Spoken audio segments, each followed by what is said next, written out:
সময়ের সাথে সোমনাথ ইউটিউব চ্যানেলে সবাইকে স্বাগত। আমাদের কথা অনুপাতে আমরা যেটা বলেছিলাম যে যুবসাথীর কোনো ফর্ম যদি আমরা হাতে পাই আপনাদের সাথে শেয়ার করব। তো একটি ফর্ম আমরা হাতে পেয়েছি, তো আপনাদের সাথে শেয়ার করছি ফর্মটি। এটা হচ্ছে যদি কোনো কারণে ধরুন আমি তো সবটাই আলোচনা করব যে ফর্মে কিভাবে ফর্মটা ফিল আপ করতে হবে। তারপরে ধরুন কোনো ক্যাম্পে যদি শেষ হয়ে যায় ফর্ম, তো আমাদের লিঙ্ক ডেসক্রিপশন বক্সে থাকবে, আপনি ফর্মটা ডাউনলোড করে আমি কিভাবে ফিল আপ করতে বলছি সেইভাবে ফিল আপ করে আপনারা নিয়ে যাবেন। তাহলে ওখানে দাঁড়িয়ে দাঁড়িয়ে ফর্মটা ফিল আপ করার সময়টা নষ্ট করতে হবে না। তো আমরা কিছুটা আলোচনা করছি, দেখে নিন। এই ফর্মটি হচ্ছে যেমন এইখানে দেখুন লেখা আছে গভর্নমেন্ট অফ ওয়েস্ট বেঙ্গল বাংলার যুবসাথী স্কিম, বাংলার যুবসাথী প্রকল্প। তো প্রথমে ডান দিকে দেখুন এই জায়গাটায় একটি কালার পাসপোর্ট সাইজ ছবি এখানে লাগিয়ে দেবেন। তারপরে এইখানটায় চলে আসুন, দেখুন দুয়ারে সরকার রেজিস্ট্রেশন নাম্বার। এটি প্রথমে আপনি যাবেন দুয়ারে সরকার ক্যাম্পে, ওখানে দেখবেন রেজিস্ট্রেশন নাম্বার একটা দেবে প্রথমে, সেই রেজিস্ট্রেশন নম্বরটি এখানে নিয়ে নেবেন। রেজিস্ট্রি করতে ফার্স্টে গিয়ে রেজিস্ট্রেশনটা করতে হবে। দেওয়ার পর আধার কার্ড এইখানে দেখবেন আধার কার্ডের নাম্বার আপনার যেটা আছে ঠিক এই জায়গাটায় আধার কার্ডের নাম্বারটি ফিল আপ করে নেবেন। তারপরে বেনিফিশিয়ারি নেম, দেখুন এই জায়গাটায় বেনিফিশিয়ারি নেম অ্যাজ ইন আপনার মাধ্যমিক বা সমমানের পরীক্ষা অনুযায়ী যে আপনার নামটা আছে, অ্যাডমিট কার্ড হোক মার্কশিট হোক, সেই যে নামটি আছে সেইটাই এই জায়গায় ফিল আপ করবেন। তারপর হচ্ছে মোবাইল নাম্বার, যেটা আপনার ব্যাংক অ্যাকাউন্টের সাথে যে মোবাইল নাম্বারটা লিঙ্ক করা আছে সেই মোবাইল নাম্বার এই জায়গায় ফিল আপ করবেন। এরপরে চলে আসুন, মোবাইল নম্বর আমাদের দেওয়া হয়ে গেছে। এরপরে যদি ইমেল আইডি থাকে, যদি আমাদের কাছে কোনো ইমেল আইডি থাকে, যদি থাকে, না থাকলে কোনো অসুবিধা নেই, যদি থাকে তাহলে এই জায়গায় ইমেল আইডিটা পূর্ণ করবেন। আর একটা ব্যাপার, ধরুন যদি কোনো গ্যাপ থাকে তাহলে এই ঘরে একটি গ্যাপ দিয়ে তারপরে লিখবেন। যেমন আমার নাম সোমনাথ, তাহলে SOMNATH, তারপরে একটা গ্যাপ, তারপরে DAS দাস। তো এইভাবে মানে যদি কোনো গ্যাপ থাকে বা যদি কোনো কারণ মিডিল নেম থাকে, যেমন ধরুন স্বপন কুমার সরকার, তাহলে প্রথমে স্বপন, তারপর গ্যাপ, তারপর কুমার, তারপর গ্যাপ, তারপর সরকার। তো এইভাবে ফিল আপ করবেন। আচ্ছা, তারপর হচ্ছে জন্মের তারিখ, বার্থ সার্টিফিকেট অনুপাতে আপনার যেটি আছে বা অ্যাডমিট কার্ডে যদি থাকে সেইটা দেখে প্রথমে এখানে লিখবেন। প্রথমে দেখুন এখানে লেখা আছে ডেট, মানে আপনার জন্মের ডেট, তারপরে মান্থ, কোন মাসে আপনার জন্ম, তারপর ইয়ার, যে ইয়ারে জন্ম সেটা এখানে লিখে দেবেন।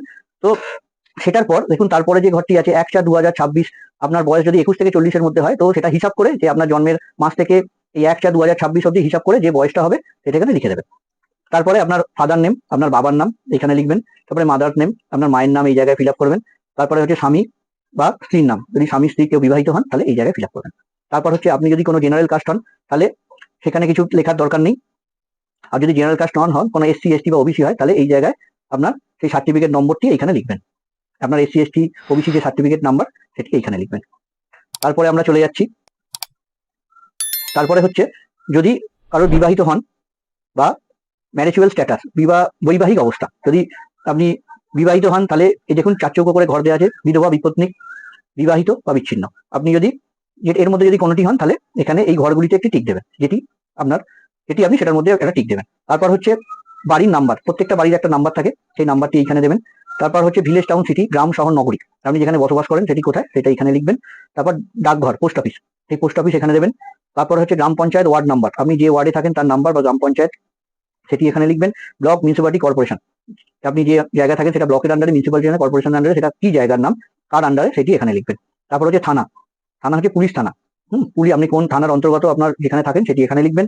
তারপর ডিস্ট্রিক্ট, আপনি কোন ডিস্ট্রিক্টে থাকেন সেটি এখানে লিখবেন। পিনকোড, আপনি যেখানে থাকেন প্রত্যেকের পিনকোড আলাদা, সেই পিনকোড নম্বরটি এখানে লিখবেন। রাজ্য ওয়েস্ট বেঙ্গল থেকে এটা করা হচ্ছে, তাই এটা আলাদা করে লেখার কোনো প্রয়োজন নেই। তাহলে এটা হচ্ছে প্রথম পেজ। তারপরে দ্বিতীয় পেজ, মানে দুটি ফর্ম পাবেন আপনি, দ্বিতীয় পেজটি নিয়ে আমরা এবার আলোচনা করব। তারপরে হচ্ছে মাধ্যমিক বা সমতুল্য পরীক্ষার বিবরণ, আপনি যে পরীক্ষায় বসেছেন, মানে মাধ্যমিক হতে পারে বা যেটা সমতুল্য যে কোনো পরীক্ষায় বসবেন সেটি এইখানে টিক দেবেন। টিক দেওয়ার পর আপনার রোল নাম্বার এইখানে লিখবেন, হ্যাঁ, আপনার পুরো কোন বর্ষে আপনি পরীক্ষা দিয়েছেন সেটা লিখবেন, আর সংখ্যা এখানে লিখবেন। এবার হচ্ছে এডুকেশনাল কোয়ালিফিকেশন হাইস্ট, যদি শিক্ষাগত যোগ্যতা আপনার সর্বোচ্চ থাকে তাহলে আপনি লিখতেও পারেন, নাও লিখতে পারেন, সেটাই এখানে লিখবেন, বা শুধু মাধ্যমিক লিখলেও হবে। বর্তমান পেশা, আপনি কোন পেশার সাথে যুক্ত না বেকার সেটা এখানে লিখবেন, হ্যাঁ, বেকার লেখাটাই ভালো হবে, তবেই আপনি এটা পাবেন। অন্য কোনো পেশার সাথে যুক্ত হলে সেটি বিবেচ্য বিষয় হিসাবে গণ্য হবে। ব্যাংকের নেম, আপনার যে ব্যাংকে আপনার অ্যাকাউন্ট আছে, যে ফোন নাম্বারটি আপনি প্রথম দিয়েছিলেন প্রথম পেজে, প্রথম ফর্মের ফার্স্ট পেজে, তো সেই মোবাইল নম্বরটার সাথে যে ব্যাংকের অ্যাকাউন্ট নম্বরটা আছে সেটি এখানে ব্যাংকের নামটা লিখবেন, এই জায়গায় ফিল আপ করবেন ব্যাংকের নাম। তারপর হয়ে গেল শাখা, ব্রাঞ্চ, আপনার কোন জায়গায় এই ব্যাংক, কোন শাখায় সেটি এখানে লিখবেন। তারপর ব্যাংকের অ্যাকাউন্ট যেটা থাকবে সেটি পরপর লিখবেন এখানে। তারপর IFSC কোডের জায়গায় এখানে। এইটুকুটা আশা করি আপনারা বুঝতে পারলেন। এটা পূর্ণ হয়ে গেলে তারপরে চলে আসুন। তারপরে এখানে লেখা আছে অন্য কোনো সরকারি সাহায্য পান কিনা রাজ্য সরকারের প্রদত্ত শিক্ষাগত সুবিধা বা বৃত্তি ছাড়া। আমাদের প্রথম ভিডিওতে মাননীয় আমরা তুলে ধরেছিলাম ওনার বক্তৃতা, ওখানে লেখা আছে দেখবেন যে কোনো রকম বৃত্তি, স্কলারশিপ ছাড়া বাকি স্কলারশিপ যদি পেয়ে থাকেন তাহলেই একমাত্র এইটাতে আপনারা অ্যাপ্লিকেশন করতে পারবেন এবং পাবেন। যদি রাজ্যের অন্যান্য যদি কিছু স্কিমে আপনারা পয়সা পান তাহলে সেটি আর পাবেন না। অন্যান্য স্কিম বলতে ধরুন লক্ষ্মী ভান্ডার বা অন্যান্য কিছু, তো সেইখানে আপনারা যদি পেয়ে থাকেন তাহলে হ্যাঁ বা না যেটা আপনি পাবেন সেটাতেই ফিল আপ করবেন, হ্যাঁ বা না যেটা আপনি পাচ্ছেন। এটা হয়ে যাবার পর আপনারা পরে চলে আসুন, যদি পান মানে যদি কিছু পান সেই কি পাচ্ছেন সেটা লিখবেন, আর যদি না পান কিছু লেখার দরকার নেই। আচ্ছা, এর পরের বিষয়ে আমরা আলোচনা করি। যেমন হচ্ছে অনুগ্রহ করে উপযুক্ত বক্সে টিক দিন। মাধ্যমিক বা সমতুল্য পরীক্ষার অ্যাডমিট কার্ড প্রত্যেকটা জেরক্স নিয়ে যাবেন, যেগুলো আছে এরকম টিক দেবেন, মানে আপনি ওটা দিয়েছেন। তারপরে হচ্ছে মাধ্যমিক ইকুইভ্যালেন্ট মার্কশিট, মাধ্যমিক পরীক্ষার মার্কশিট বা তার সমতুল্য পরীক্ষার মার্কশিট যেটা আপনি ফিল আপ করেছেন সেটি দেবেন। তারপর হচ্ছে আধার কার্ডের কপি সেটি দেবেন, ভোটার কার্ডের কপি সেটি দেবেন। তারপর হচ্ছে ব্যাংক অ্যাকাউন্টের পাসবইয়ের প্রথম পাতা বা বাতিল চেক যেটা আপনি দেবেন সেখানে একটা টিক দেবেন। এটা হয়ে যাবার পর এসসি এসটি যদি আপনাদের কাছে সার্টিফিকেট থাকে যেটা দিয়েছেন সেটা টিক এখানে দেবেন। এটা হয়ে গেল। তারপরে আপনারা চলে আসুন, এখানে একটা ডিক্লিয়ারেশন আছে সেটা আপনারা আমাদের ফিল আপ করতে হবে। যেমন হচ্ছে এখানে যে তারিখে আপনি ফর্ম ফিল আপ করবেন সেই তারিখ, বা যখন যে কোনো জায়গায় বুথে আপনি গিয়ে জমা দেবেন যেদিনকে জমা দিচ্ছেন সেদিনকে তারিখটা দিয়ে এখানে সই করে তবেই জমা দেবেন। তারপরে হচ্ছে এখানে দেখুন আই এর পর আপনার নাম, তারপর সন ডটার ওয়াইফ অফ, তো আপনার বাবার নাম, স্বামীর নাম, মায়ের নাম, যে আপনার অভিভাবক এখানে দিলেন, আর এখানে আপনার নাম দেওয়া হয়ে গেল। Application number, date, mobile number, Aadhaar card এগুলো পরপর আপনারা দিয়ে দেবেন।